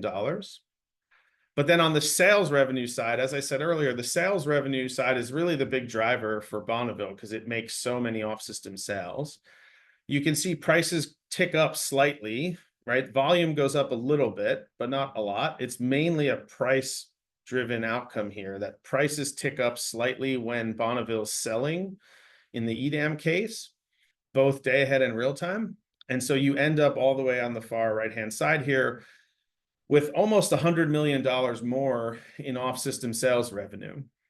And so when you add those three together, right, $10 million more in production cost, about $45 million more in purchase power costs, but about $100 million more in sales revenue. When you subtract that off, that's where we end up with that $43 million reduction in adjusted production cost in the EDAM case. So we can see kind of like I said, that's a lot of information in the table, but you can actually see the breakdown there by what's driving the APC benefit. And then the next slide shows the same thing for Markets Plus. And I'll just, it's kind of the opposite story. You can actually see that prices go down quite a bit when purchases are being made. So again, that if you're a net buyer, that's really good. But for Bonneville, who is a net seller by quite a bit, we see prices go down just about $3 in hours when Bonneville's selling power. And again, like there's flexibility in the hydro, but not complete flexibility. That ends up causing about $110 million decline in sales revenue. If you look over here next to number 3, and that's really the big driver as to why we see, a $70 million increase in the adjusted production cost in that Markets Plus case. So that's, like I said, kind of a deep dive into APC. Some other results that I think are helpful to understand the dynamics here. We have it in this graphic, a summary of Bonneville's, again, the BA trading, and by trading type, not surprisingly, we see in both market cases more trading happening, right? So as you move to EDAM, relative to the base case, there's more volume of trading happening, which is expected. And the same thing in Markets Plus, right? Not quite as much as EDAM, but we do see an increase in trading. But the interesting thing in this graphic is the type of trades that happen. And that's what the different colors represent. So you can see the light blue in the base case, that's EIM trades, and it represents about 9% of all of Bonneville's trading in the base case. The yellow bar, that's block trading at the hubs. So that's basically all the hub trading, either at Mid-C or Malin or whatever the case might be. And then the last one, the kind of dark gray, is bilateral trading that happens between utilities. So, utility to utility or BA to BA trading. And you can see that's a big significant portion of the kind of base case trading as well. Not surprisingly, we see block trading and bilateral trading go down in both the market cases, and that's replaced by this kind of dark blue bar in the EDAM case, which is, day ahead trades made in the EDAM, or the dark red bar in the Markets Plus case, which is trades being made in the day ahead in Markets Plus. So what you see there is, the interesting thing I think about this is that actually, while we do see a decline in block trading in the Markets Plus case, it's not as big as what we see in the EDAM case. And we'll dive into that here in a second. But basically in the EDAM case, because, a lot of the region is now in the market together with Bonneville, Bonneville's making less use of trading at mid-C in particular. But then, like I said earlier, in the mid-C case, mid-C kind of becomes a seam point and a trading point between EDAM entities and Markets Plus entities. And so actually trading volumes at mid-C remain basically the same as they are in the base case, because there's still a lot of power flowing through the hub there to, like I said, as almost a seam point between the two markets. Okay, so this is a little bit of a visual representation of what I was just talking about. Let's focus on the graphic here first. The table has all the numbers, and I don't know that we have time to go through all of those in detail, but you can actually see for all of Bonneville's counterparties, so these are all the balancing areas that neighbor, that touch on Bonneville. You can see how the trades, imports and exports, this is volume, right? Volumetrically change between the base case and the EDAM case. But the map here kind of highlights some of the big movements. There's a really big, increase with Idaho Power, NV Energy, the California entities, Pacificor West and Portland. None of that is surprising. We see, increase in trading with Northwest Energy and with Avista. All the, not surprisingly, the entities that end up together in EDAM, we see more trading volume with them. And like I said, the big drop is mid-C volumes go down quite a bit. So instead of power being traded through the hub, we see just a lot more trading happening within the market, which again, I think is intuitive and what we would kind of expect to see in a footprint like this. The next slide is the same thing, but in Markets Plus. We see a decline in trading with California, and that's mainly through Malin and Knob. So if you look at, Malin and Knob here in the table, you can see in the Markets Plus case, the volumes of trading declines. It doesn't go away altogether. Obviously, still a lot of buying and selling with California entities. And actually, we see trading with the rest of bank goes up even a little bit. So on the COTP, there's going to be a little bit more trading. So again, there's a lot of bilateral trading that still happens in this case between California and the Pacific Northwest and Bonneville in particular, but not surprisingly that it declines slightly when you have a market form all around Bonneville and the Pacific Northwest. The really other piece of this that is interesting is the 7 terawatt-hour increase with Northwest Montana. That is, we looked into that because we saw that as kind of the biggest movement here and wanted to understand what's driving that. That's a lot of the dynamic I was talking about earlier, where you've got, trading effectively happening with the Pacific Northwest into the Rocky Mountain regions and the Southwest through Northwest Montana. The kind of horseshoe pattern of Markets Plus and RTO West here means that we do see power wheeling across, the Rocky Mountains into Northwest Energy and then into Bonneville's BA. We looked at it, there's about, 1,000 megawatts of transfer capability that way coming through the Rocky Mountains into the Southwest. Sometimes that's congested and you can't use it all, but the model does have the ability to we see that outcome here in this case where there's power being basically wheeled around into the Pacific Northwest. But like I pointed out earlier, that is part of the reason why prices decline in the Pacific Northwest. So people who are buyers like that, the Southwest and the Rocky Mountain region is selling more, so that helps them. But for someone who's a net seller like Bonneville, it actually creates this outcome we talked about with lower sales revenue. Okay. this table basically is just consolidates and summarizes the tables before.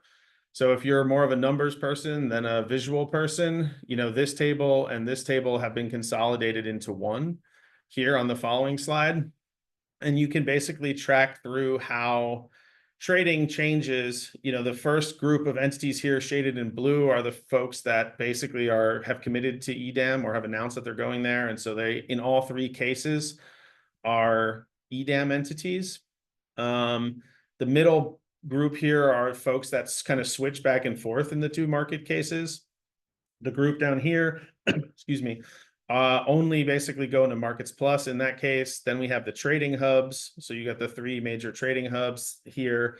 And then lastly, kind of a summary, a total by kind of region, in the region with California and with others. So you can see how, as we jump from case to case, how trading volumes move. Again, this is Bonneville focused. Who does the Bonneville BA trade with in the model? Okay. On this slide, we add to it the two value tables. So again, this table here is exactly the same as the one on the previous slide, except it's missing the total column, but the export and the import columns are the same. So you can see again, how we can track through how volumes change. But what's interesting is to add to that the two other tables, right? We looked at a table like this before. The middle one shows just dollars and million. So this is the value of the trading between entities. And then the last one shows the kind of the average, so dollars per megawatt hour. So you can see here, you know, is it let's say like a price change that drives a lot of the delta, or is it a volume change that drives the delta? You can actually see how trading patterns and the value of those trading patterns change as we go case to case. I won't jump into all of these, but you can see, you know, not surprisingly, if you look at the value column, the folks shaded in blue in the EDAM case tend to increase relative to the BAU. So partly it's volume going up. Like for instance, if we take Idaho Power, a lot more trading with Idaho Power, Bonneville BA and the Idaho Power BA. That actually increases the value, but mostly in the import direction into Bonneville. And then you can see kind of, you know, how that similarly in Markets Plus, we see, like I pointed out, a lot of increased volume with Northwest Montana, Seattle, and that creates a lot of additional value in trading with, you know, those trades become particularly valuable with Northwest Montana and Seattle relative to the base case. Okay, so a couple other things we want to look at is kind of how trading shifts, you know, intertemporally.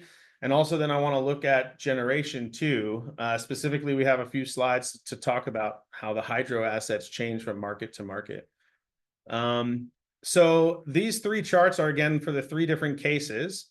You can see, you know, the zero axis is highlighted here with the thick black line going across. Anything below the axis means, you know, Bonneville is importing in that hour of the day. So these are averaged across the whole year by hour of the day. So you can see, you know, and then the color coding represents the type of trade. So in the base case, the gray is bilateral. So that's directly, you know, one-to-one with other utilities or other balancing areas.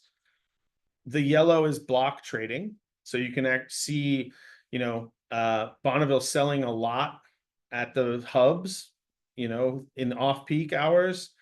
And then, you know, kind of some buying, some selling on the on-peak hours. And then there's a little bit of blue here, which are the EIM trades, you know, mostly kind of importing in the middle of the day in EIM, but some mix across, and not a big chunk of it. When you move to EDAM, you see these dark blue bars come in, which are the EDAM trades. And then you see the yellow bars, you know, become much less. So that's what we saw kind of in that summary chart a few slides ago. The block trading really declines in the EDAM case, but it's replaced by market transactions in dark blue here. And again, the pattern is mostly buying in the midday hours, which is not surprising, and mostly selling in the off-peak hours, in the overnight hours, but not entirely. So we do see, the reason we see some dark blue bars up above here is there are going to be some hours of the day where you're still selling, or some quantities that you're still selling in those middle of the day hours. And then lastly, same chart, but for Markets Plus.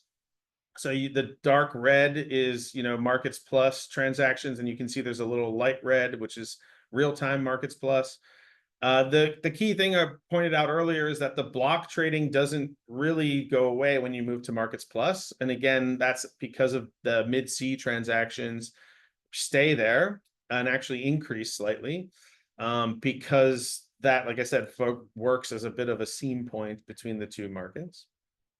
But you can see the intertemporal pattern doesn't really change much between the three markets, or the three cases, including the base case. And that's because of this fact that solar is, by 2032 is abundant in the West. It's always going to be profitable to buy excess solar when it's available, even in the base case. Okay, and then there's a little bit of generation changes. This is basically the just in the base case, again, averaged by hour of day. We're showing the breakout of generation by type. So you've got nuclear, there's a little bit of gas, wind, bio, some other things, but obviously the biggest chunk of it here are the two blue bars, which are hydro. The dark blue is what we call the flexible hydro. That's 17,000 megawatts of hydro that we allowed to move with prices subject to operating constraints and minimums and things like that. And then the light blue is what we call the non-flexible hydro. That's basically set at a fixed schedule. And then, here what we're showing is basically aggregated on an annual level. How does generation change between the two market cases relative to the business as usual case? Hydro doesn't really change on an annual level, right? Because we have the same amount of water. It shifts around a little bit, and we'll see that in a few slides here, but it doesn't really change on an annual level. That's why you don't see any hydro in here. The tick up in gas generation in EDAM and the tick down is really only 1 unit. It's mostly, I should say, one plant that flexes a little bit, but it's very small. Like we said, it's less than 0.5% of the total BA generation is moving around. So keep in mind the scale here is quite small when you're talking about like the full output of the Bonneville BA. Okay. So then the real question is, well, how does hydro dispatch move? And this chart shows you an average by hour of the day. The blue bar is the EDAM case minus the BAU case, and the orange bar is the Markets Plus case minus the BAU case. So the first thing is, what that means is, if the bar is above the zero axis, that means you're doing a slightly more of that in the market case, right? So the blue bars above here means there's slightly more hydro generation in those hours in the EDAM case than there is in the base case. And then the orange bars being below here means there's slightly less hydro generation in those hours in the Markets Plus case relative to the base case. The first takeaway here is that the movements are not very large, right? So keep in mind that this is, again, for an entire, 22,000 megawatt fleet of hydro resources. We're talking about shifts of, on average, a couple hundred megawatts throughout the day. So it's not really big shifts in hydro, which, again, we think is, we're not suggesting or trying to suggest that by joining a market, you're going to be able to radically change how you use the hydro. There may be some efficiency improvements, which we see in this small shifting, but we're not making assumptions about, hydro becoming flexible completely to market prices. This is the same set of charts by season. So this is in here, you can look at it, but I won't go into it in detail. This gives you the same type of thing, but now we're looking at the entire resource mix, not just hydro. So again, Any bars above the zero axis in the top chart means you're doing more of that in EDAM. And same thing, any bars above here, it means you're doing more of that in Markets Plus relative to the base case. You can see the blue here is hydro. So that's the same information we had in this chart, same exact bars, but now we're just adding to that what's happening with all the other resources in the BA. And again, not a whole lot. There's a little bit of gas increase in EDAM like we talked about, and a little bit of gas decrease in Markets Plus, but that doesn't really move the needle for the Bonneville BA. Again, same information, but on a seasonal basis. So you can take a look at that. If you want, this slide is for EDAM minus the BAU. The next slide is for Markets Plus minus the BAU. So you can see how generation moves by hour of day for each season. But I would want to talk a little bit now in the last kind of 15 minutes we have, and then I'll pause hopefully a few minutes early for some more questions. But I wanted to talk about hydro, how hydro moves around, and look at that in a little bit more detail. Because again, that's the really big, really big driver, obviously, for Bonneville is what's happening with its hydro units. So we saw a chart like this before, or a table like this before, for all of the generation in the BA, right? You know, what's the revenue in the first column, and then what's the average revenue for selling. We looked at that for kind of all of the BA. This is focused in just on hydro. So when Bonneville's hydro assets are selling, what revenue do they generate, and what's the average price of their sales? And you can see that by season here and by case. And I think this kind of shows you the same dynamic we were seeing before, right? There's a slight uptick in revenue, but not much in the EDAM case, right? It's like 40, not even $20 million. But then we see in the Markets Plus, because of those lower prices, right? If you look each season here relative to the BAU case is slightly lower in Markets Plus, you end up with about $200 million less revenue from your hydro sales. So, and then we wanted to look at that basically, you know, on an hour by hour basis. This chart is showing you 1 week in April. So this is the week of April 1st, 2032, and every single hour in that week, right? And what is the production, the dispatch of Bonneville hydro resources in every hour of that week? And you can see the general pattern, and right, the 3 lines here for the 3 different cases, right? Teal is business as usual, dark blue is EDAM, and orange is Markets Plus. The general pattern doesn't really move, and we wouldn't expect it to, right? Again, even in the business as usual case, it's usually going to be beneficial to produce as little as you can in the middle of the day when there's solar on the system.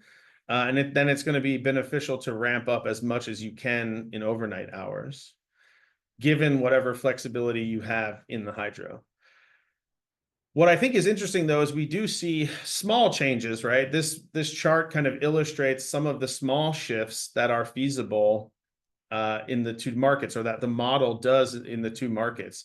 So you can see kind of here, right? There's a bit more in Markets Plus, right? It's above the EDAM line for this overnight period, but then in the next overnight period, it's a little bit higher in EDAM than it is in Markets Plus. You know, this one is mixed, right? In the early evening, there's more in Markets Plus, but then in the overnight hours and the early morning hours, there's more in EDAM. So there is, like, even though the total water you have over the course of the day is the same, and the course of the week is the same, and the limitations on how you can operate the hydro are the same in all 3 cases, we do see the model shift things around slightly to try to capture, you know, best priced hours. So I think, to me, the key takeaway from this is, you know, the general pattern doesn't really change. There's not like wholesale shifts in how the hydro is used, but there are going to be these small changes that in the market cases to try to capture as much value as you can. And we put in here, you know, a week from kind of each season, so you could take a look at how it's different. But this is the week of January 1st, 2032. our simulated results. This is the week of July 1st, and then September 1st and December 1st. So you can see, I mean, in pretty much all of these weeks, though, you get that same kind of diurnal pattern where midday is down, overnight is up. And you can see the markets kind of playing a little bit, moving some of the water around, but not wholesale changes. Okay, two last things I wanted to talk about, and then we'll use the rest of the time for questions. The first one is emissions. We put this in here because people usually ask, and I think people usually ask about, will these markets really help us achieve decarbonization or hit our policy goals? I think the short answer is both markets help, right? Day-ahead markets will help because they will, balance, they will help schedule more efficiently and commit and dispatch resources more efficiently. But the bottom line is they're not going to solve the problem on their own, right? They're helpful. They will allow for more renewables to be integrated into the system and things like that. But at the end of the day, our resource mix is the same across all three cases. So we don't have more or less renewables in one case or the other. So not surprisingly, the emissions don't move a ton. We see in the Bonneville BA, emissions are slightly lower in the Markets Plus case. That's because of that gas generator dropping, the generation in gas drops a bit. And then on a WEC-wide basis, not a lot of movement one way or the other, right? In EDAM, it is slightly higher WEC-wide, same thing in Markets Plus. So interestingly, in this particular simulation case, actually emissions tick up slightly in both markets on a WEC-wide basis. But again, we're talking about really small changes when the overall driver of, decarbonization or hitting emissions goals is going to be achieved through resource planning, right? Planning for resources to come off the system that emit and replaced by non-emitting. For the states that have those policies, that's really what's going to drive it. The last slide we have is to talk about like I said earlier, we put side by side kind of our study from just now and the WMEG study conducted by E3 that was released, the Bonneville specific results that were released, I guess a little more than a year ago now. And I think the interesting thing is that the dynamics are kind of similar. We don't see, radically different things here. I know it's natural for people to want to compare studies, and we had a question earlier about that, so we just put it in here. But our view is, we see same thing if you look at adjusted production cost in the, we already walked through kind of our results on the WMEG side of things. There is similarly, they see a large benefit in their bookend EDAM case. The main split case, which is the case where Bonneville's in Markets Plus, but the WEC is kind of divided between the two markets. They see a small gain in their APC, whereas we see a small increase. The main split footprint is not exactly the same as the one we simulated because things have evolved since then. But generally, the dynamic there is similar, right? We see, they also see kind of prices fall in the Pacific Northwest in that main split case. So this is kind of similar drivers. I think two things really stick out as different for those that are interested in doing these comparisons. There's kind of two things that stick out as different. One is the short-term wheeling revenues. And I know that when Bonneville made these results public, they kind of did a version without the short-term wheeling revenues because so much of that is actually captured through long-term contracts.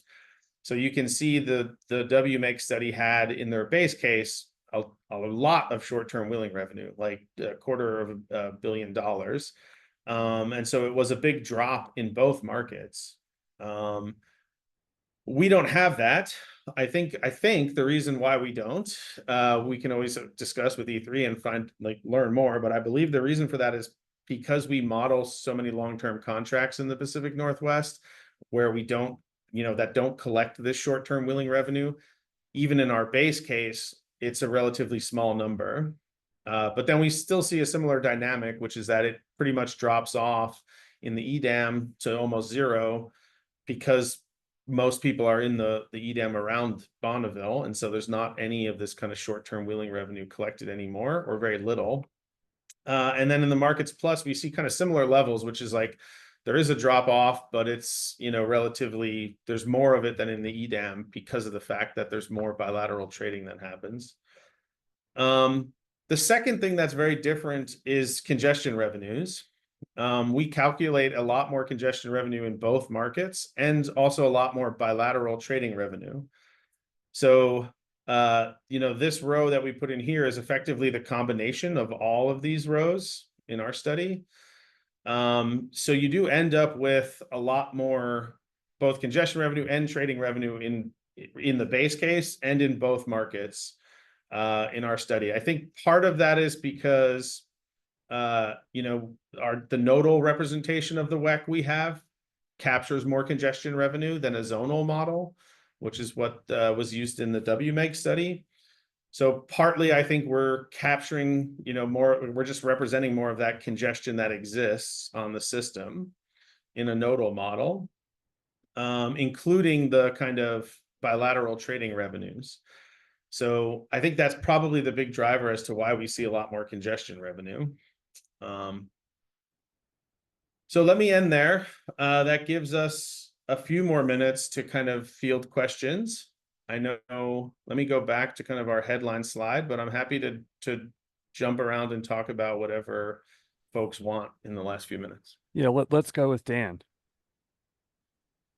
Thanks, Fred, and thanks, John. This is Dan Williams from the Energy Authority, and it's a comment that'll end in a question based on slide 41. So if we want to head there, you know, as someone who's spent the last almost 20 years working on trading floors that are at both IOUs and in public power, I struggle a bit with sort of accepting that production cost modeling of kind of day ahead and real time market results can represent reality to such a degree that you'd want to base, you know, forward decisions on that. And some of the things that I look at to put it in context are just that outside of, you know, what's here, there's all the other decisions that traders make, both for forward financial trades, you know, things like demand bidding in the day ahead market, use of virtuals, just deciding whether to do economic bidding or self-scheduling on portions of resources, how any of the resource adequacy program related rules and renewable portfolio standard related rules impact how entities trade and transact in the market. Just sort of all those things just bring a strong deviation away from cost-based dispatch and how the market actually performs. And then things like how the market performs, the stability of day ahead to real-time results, you know, how much out-of-market activity is done, influences the risk that traders see in the forward markets and influences sort of how they can engage efficiently with that. And so all those things sort of come into context of, you know, where to sort of put these values within kind of the broader market activity.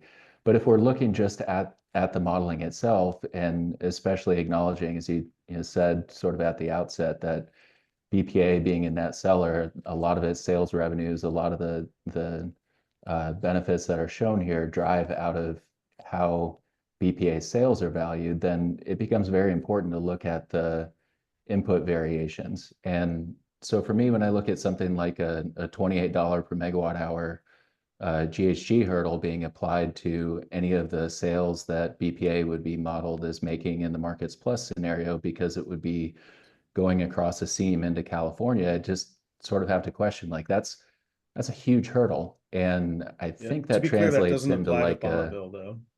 So. True, but it does specifically apply outside of the EDAM case, where within the EDAM case, I believe BPA is getting sort of its ACS rate and then getting the benefit of the delta between that and maybe a GHG clearing price. The $28 per megawatt hour, I think, maps to like a $75 per metric ton rate, which from us looking at it for 2032 looked high. But then if you just apply BPA's ACS rate and thought that, hey, there'd be a driver for them to figure out a way to transact on a unit specific basis, that hurdle would drop down to 10% or less of the $28 per megawatt To be hour. clear, we do apply the ACS rate in all three cases. So I want to be clear on that, Dan, because I think you're conflating a few things. So Bonneville can trade into California, even in the Markets Plus case with its ACS rates. So yeah, and it is like only a couple dollars. So that $28 hurdle would only apply to non-specified transactions into the GHG pricing zone from a non-ACS supplier. Huh, interesting. Well, I guess that goes to part of the having to try and unpack stuff here and having a few questions on some of the inputs.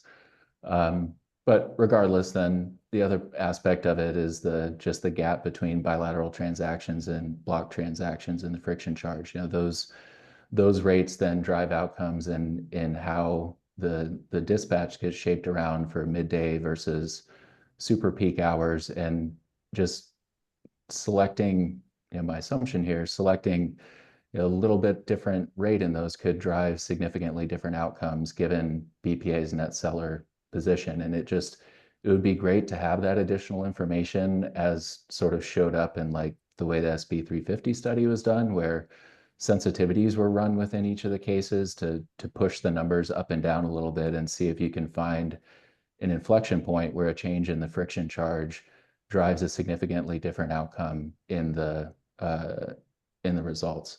So I want to leave time for others to make comments or questions, but just those are a few of the things that stood out as, you know, someone who's kind of been in this for watching the studies for 10 years and Thanks, being Dan. active in trading for 20. Yeah, let me just say, Yeah. one thing there is, so I totally agree. I think it's a fertile ground to do sensitivities on trading frictions. There's a reason why block transactions have a lower friction charge though, right? I think anyone would agree that the hubs are a way more liquid market, significantly more liquid market. And I should point out that what's not in this table here, but we talked about before, is that a block trade is actually a block. So yes, you can access it at $1.50 with only that friction, but then you have to buy a peak strip or an off-peak strip, right? And there's no one else no other study I know of that has implemented that kind of friction, because that's a friction in its own right. So the block trading is kind of an interesting one in that it is very low cost, but it's restrictive in other ways, right? There's another constraint on it, which is that you have to buy that a strip, basically. Yeah, there's sort of explicit and implicit hurdles. I want to buried in interrupt there.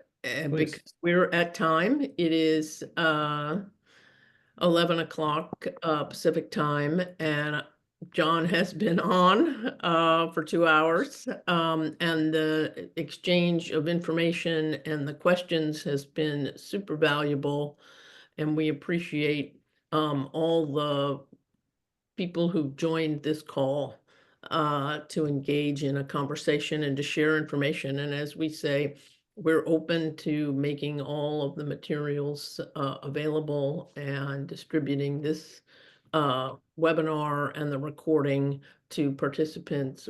We thank John and the whole Brattle team for their great work in putting this all together. And again, we thank Renewable Northwest, Grid Lab, the independent power producers, and PNGC Power for collaborating on this study and working together to support it.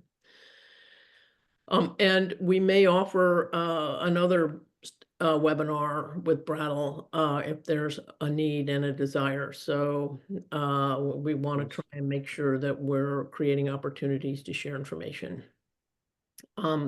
Thank you all. Fred, any last words before we go? No, happy to follow up. As I mentioned, my email is fred@nwenergy.org. John is john.tsoukalis@brattle.com, and happy to continue the discussion.